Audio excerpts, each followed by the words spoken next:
Hi everyone, I am back. I hope you didn't think that I quit YouTube. I actually moved to a new country. I'm now in the Canary Islands in Spain. I'm in Gran Canaria and I cannot wait to share with you my experience. My life has changed so much since the last time I was with you. And on this channel we talk about femininity, law of attraction, inner work. But on this particular video I'm going to integrate the lessons that I've learned from traveling, in particular from being a volunteer in hostels with Workaway, with feminine energy, how you can stay in your feminine energy when you're traveling, how to follow your intuition when you feel overwhelmed. So all of these topics are going to be in today's video. This is a little bit different than the norm, but stay with me because I have a lot to say. So let's start from the beginning. I was living in Ireland. I've been living in Ireland for 10 years and I had my job. I had my job in a boutique, in a fashion retail for 4 years, but I felt that something was stuck, that I wasn't evolving anymore. I needed new horizons, I needed to travel, and I needed to escape from the rain because in Ireland in the winter it's really unbearable. So I really booked the flight really fast. I just felt the intuition that I wanted to do volunteering like when I was 20. Because the first time I moved to Ireland, I was a volunteer on organic farms and it was one of the best experiences of my life. So I'm 32 now and I wanted to feel a little bit like when I was in my 20s, early 20s, exploring the world, challenging myself, meeting new people. So, okay, I signed up for it and I got an offer in Gran Canaria in a hostel. I was a bit worried that it could be really challenging for me because I've been working a lot on myself and I have stronger boundaries than I had before and I have higher standards as well. I had my private room in Ireland, I had my job, I had my income, so I left everything I had just to travel, to follow my intuition, my heart. I packed everything I had in a suitcase. I brought my guitar with me and my gym bag with my boxing gloves because I was hoping to keep training in kickboxing and Muay Thai in the Canary Islands. Full of enthusiasm, I arrive in the hostel and okay, long travel, long journey, but these are details that you will hear in any story. So we keep going. I was in a dorm with three guys and we would be two girls. And already that was a challenge for me because I had to learn how to keep my guard down, actually, to trust people, to trust that nothing would happen to me. And I was really lucky, to be honest, because my roommates, the guys and the girls, they were lovely. They were really respectful. So we bonded, we became like brothers in a way. And I could go to bed feeling safe that nobody would choke me in my sleep, hopefully. That was just a little challenge. Even if, in a hostel you don't get to sleep much, people go to the bathroom, people snore a little bit, this and that. And on top of that, there were two cats and one dog in a hostel. So I developed an allergy to that particular cat or dog or the dust, everything that was happening. I'm not sure. But after like the first day, after sleeping the first night with a cat, which was a great experience because I never slept with a pet in my whole life. And the cat is my favorite animal ever. I feel so drawn to cats. And I felt so good when the cat was beside me, sleeping with me. It felt so good until the next day when my eyes were burning like hell. And I would have episodes of crying maybe 5, 6 times per day. I could be outside, I could be in the house. My vision would become blurry, my eyes would burn so much. And that's it, I would start crying. I had to get some eye drops from the chemist. I had to drop everything I was doing. I was supposed to clean and take care of the hostel and the guests, but I had a lot of episodes, so that was another challenge at the beginning. A part of me wanted to expand my comfort zone. That's why that night I thought, oh, yeah, I want to sleep with the cat because it's something I've never done in my life, so I want to stretch my experiences. But then the experience taught me that it's not for me because I got an allergy. And also I've learned that my place has to be super cleaned, my pillowcase has to be super clean. I need to protect myself and my feminine energy. In Ireland, I was sleeping on a silk pillowcase because I learned to protect my hair, my skin. So I don't know if I sign up for this experience as a form of growth or self-sabotage, because deep inside of me I thought I would feel really uncomfortable. However, at the beginning I was happy and I was learning to live life from the inside out. I was really focused on the experience. I wasn't putting any makeup on my face because I couldn't, my eyes were burning, so no makeup in the eyes and no makeup in my face because I don't really wear makeup on my face anyway. I'm lucky to have a good skin, I mean, at least until now. I met a girl there, one of the other volunteers, and she really inspired me because she was living with no makeup as well, and she was an extremely beautiful girl, a tall girl, fit girl, but apart from her looks, it was her attitude, her confidence that stood out. And so by being near her, I allowed myself to relax, to be myself without makeup, something that I never experienced in my life either, because as women we're always taught to look good and be presentable. But in this experience I was learning to live from the inside out, meaning that I could be confident even without makeup. I could be assertive even without makeup, which for me was very difficult because when I don't have makeup I feel like a little shy girl who cannot assert herself, but when I put makeup then my alter ego comes out. But not in a fake way, because I've been used makeup all my life, so that's how I was used to.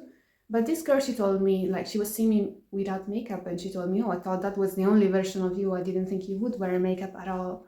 So I was learning to be decisive, assertive and confident without makeup. And I learned that, like, to feel good in your own skin, really to focus on your character and personality. And then the time where you wear a tiny bit of eyeliner, mascara if you're lucky, or just eyeliner, you will feel like Angelina Jolie on a red carpet, let alone a full-on makeup. So this was one of the first lessons I've learned, which I will cherish in my heart. And it reminded me a little bit of when it was 2020 and we had to wear a face mask. And on top of that, I was working in catering, so I always had to keep my hair tied back with a face mask and a hairnet, the opposite of femininity. I was always smelling like fried sausages, fried eggs, but in that situation I learned how to express my personality, and my customers loved me. They all loved me. They all said, oh, Sonia, she's the sweetest catering assistant, we love her, and they could only see my eyes and my personality. So the two experiences were similar, and I'm all for looking good and looking polished, but when you learn that true confidence comes from within, you become unstoppable. It also reminded me of when I was really young, when I was about 10 or 11, and you girls know that when you were 11 you didn't care about makeup and you would experience life, go on holidays without caring too much how you would look. When we were 11 we could have male friends, we could go to the beach without worrying too much about our body. Then we were conditioned to really try to look our best, and sometimes this affects us because if we don't feel great in our body, we cancel that date on the beach, we don't go to a party because we don't feel good, we feel bloated and all this. While when we were kids, none of this happened. And the hostel reminded me to live life fully, because there were people, girls in their period, who were still beautiful and their personality would shine.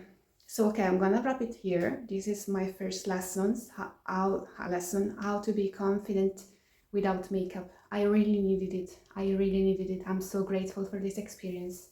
I was also posting some short stories or pictures of my face without makeup, and I never did it before, so it was breaking another rule, expanding my comfort zone in new ways. And sometimes when people see you in your authenticity, they are inspired to do the same, that we don't always have to look so polished on camera.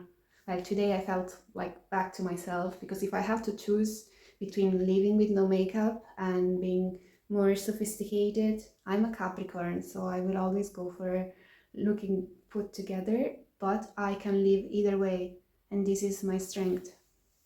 Also, I learned that all our achievements didn't matter in the hostel.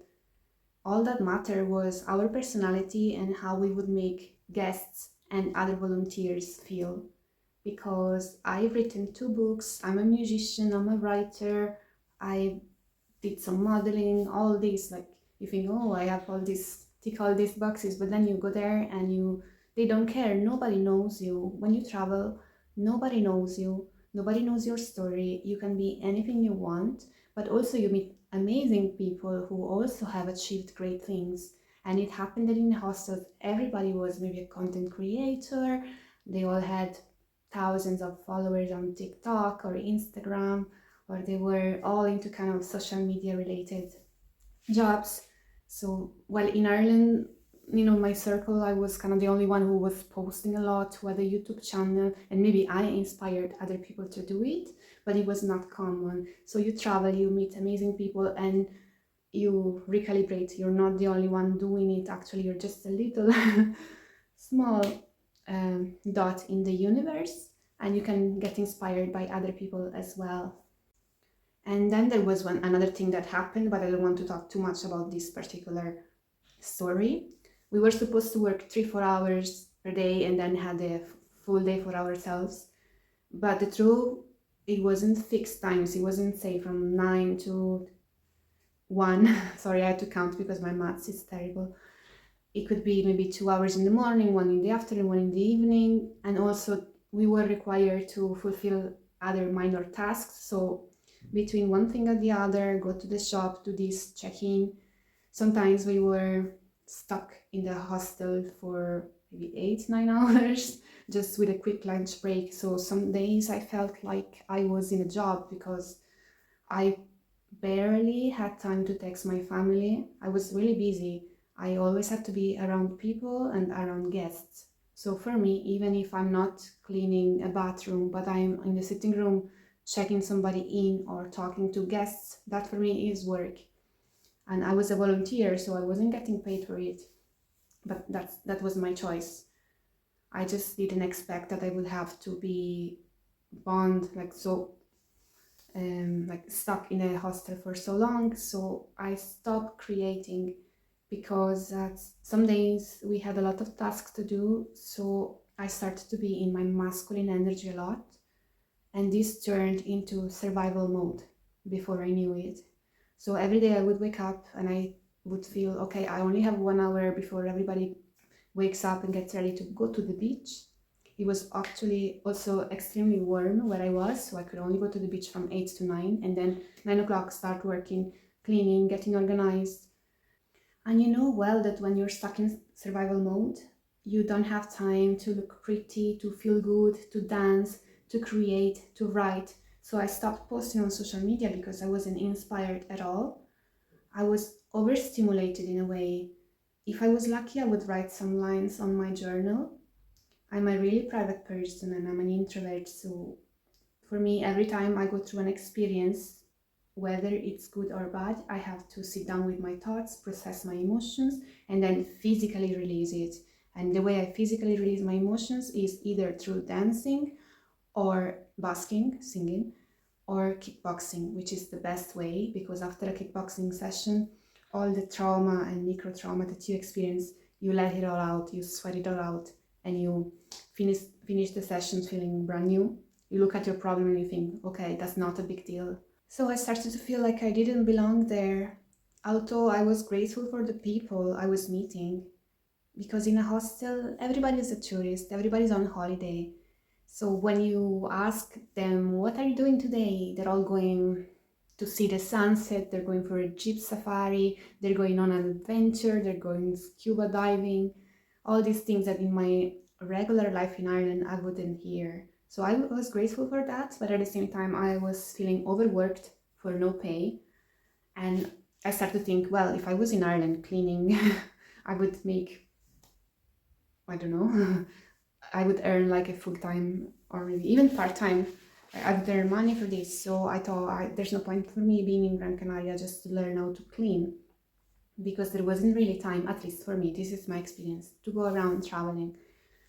So I basically left the hostel before the time I was supposed to leave. I was supposed to stay for 4 weeks, but I only lasted 2 weeks.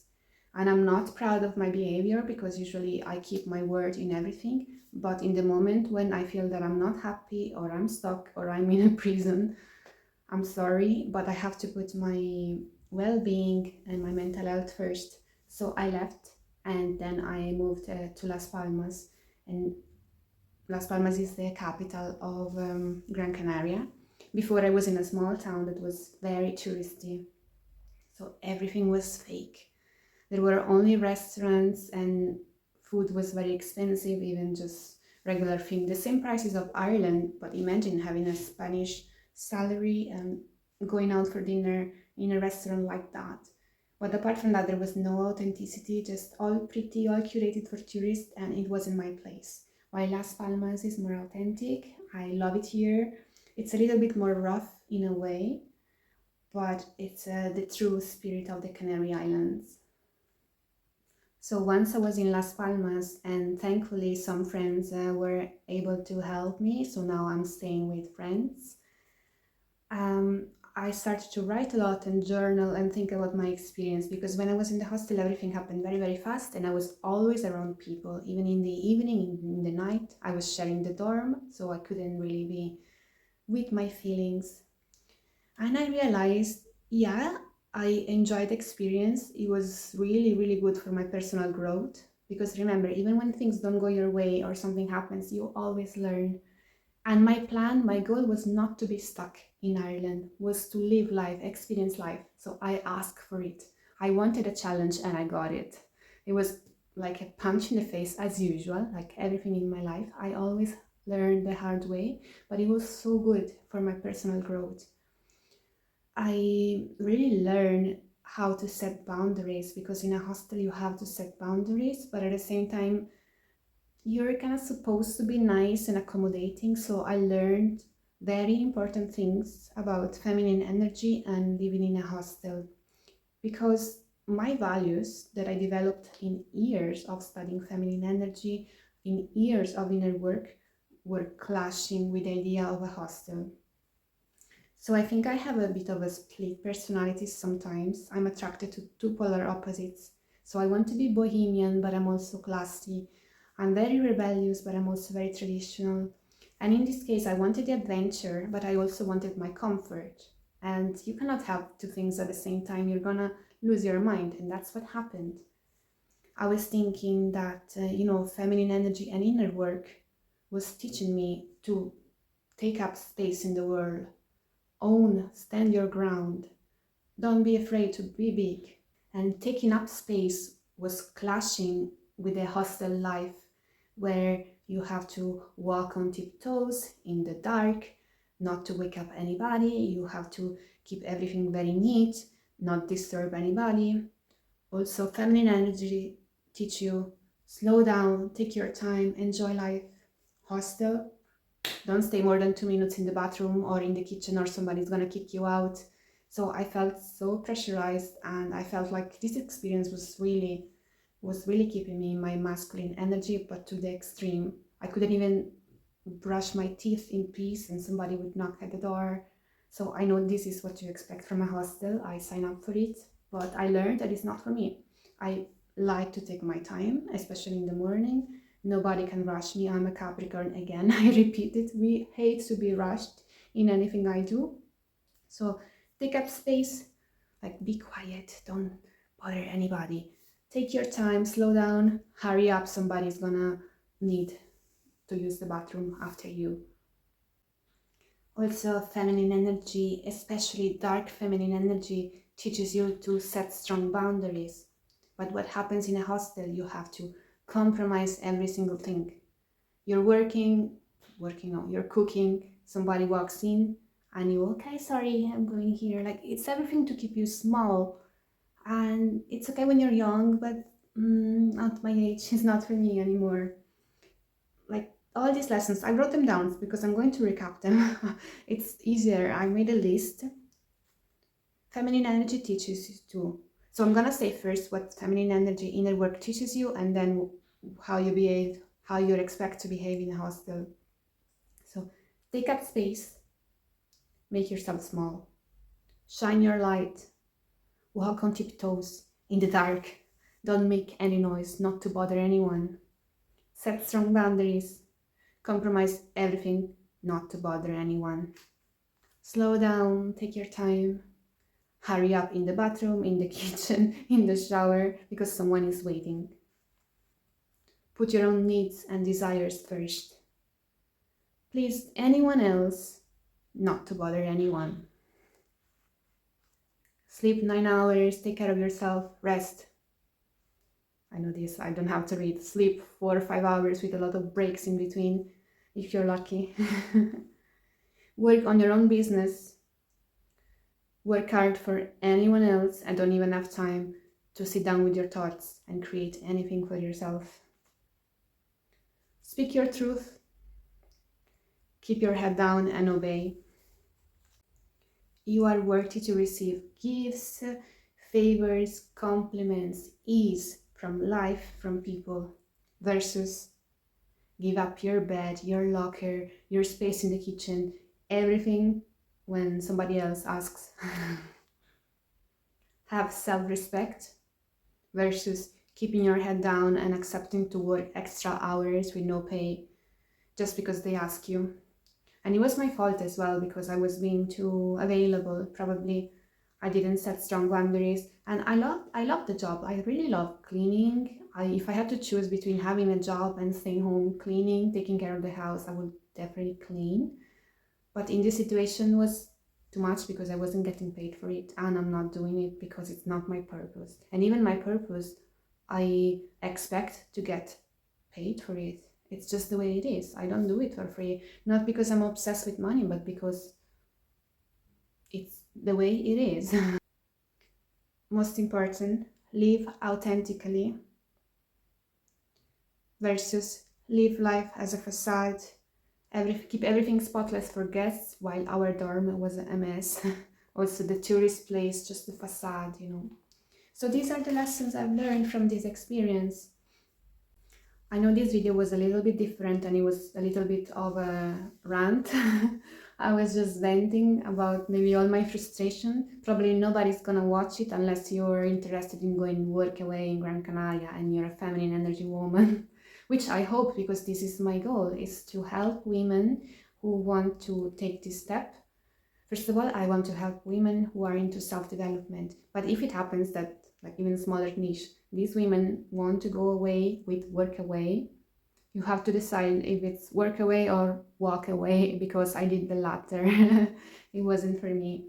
Now I cannot wait to go to kickboxing to release my stuck emotions that I kept inside for 2 weeks, which is not a long time, but I'm used to always release my emotions. As you can see in my video, Drop the Good Girl Mask.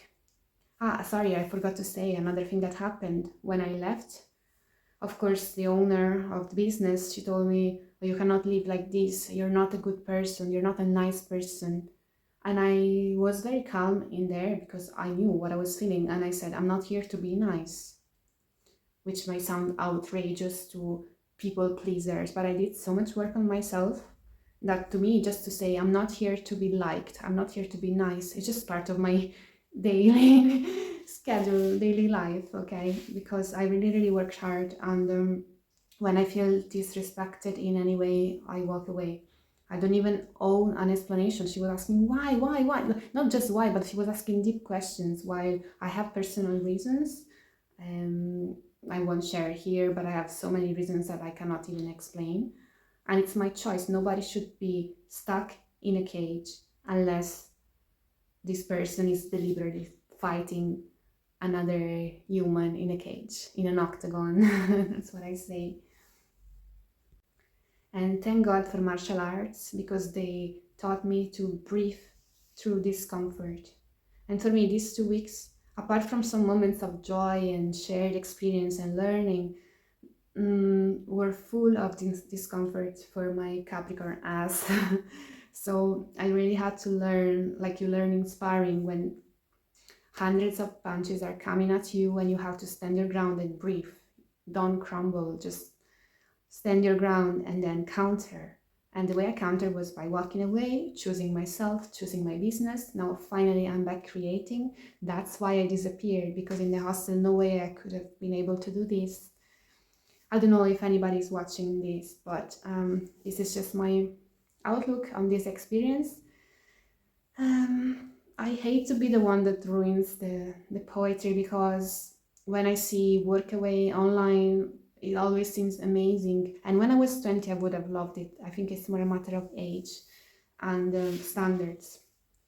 But yeah, I encourage everybody to do it, see what works for you. There are different countries and there are places where really you work 2-3 hours per day and the job is very easy. Maybe I moved to Gran Canaria to start my own business, to be honest. And of course, in the meantime, I might have to look for a job, but at least I get paid. I didn't move here to learn how to clean, with all due respect. So just as a recap, just follow your heart, follow your intuition, because in those 2 weeks I was completely unable to follow my intuition. Just one morning, the morning where I left, I went to the beach at 8 in the morning and I decided on the spot, I'm going to leave this place. I packed my bags really, really fast and I left because I choose myself, and you should do the same. If you're on this channel, put yourself first, not in an egoistical way, but don't let anybody disrespect you, and don't stay in a place where you are not happy. You don't have to wait until you're completely in a crisis, whether it's an abusive relationship, whether it's a job, whether it's an experience that you chose yourself. Don't wait to be completely on the ground to get out of it, like escape, run away. You're not a loser. As I said, I'm not proud for the way it happened because I didn't give any notice, but at the same time, there wasn't any contract, and if it doesn't work out for me, I'm gone. Anyway, I'm still grateful, as I said, and I think the people really, really made the experience beautiful. I miss them, both the guys and the girls. I learned a lot from them, and I also learned a lot from some guests that were visiting the hostel. So yeah, this is my take on this experience. Different video, but stay in your feminine energy. As soon as I came here to my private room, I started dancing again, writing again, singing again. You see, masculine energy and survival mode kill creativity and kill feminine energy. There has to be a balance of both, because I cannot just stay here dancing and writing. I have to work on my business. But yeah, I want to decide for myself. Thanks for watching, and I hope you have an amazing day wherever you are. If you are in Ireland, if you are traveling with Workaway, if you are considering it. I'm not a role model in this, I'm just sharing my perspective on feminine energy and living in a hostel. That was my view, okay? Thank you, and see you next time, hopefully sooner than in 1 month. Bye!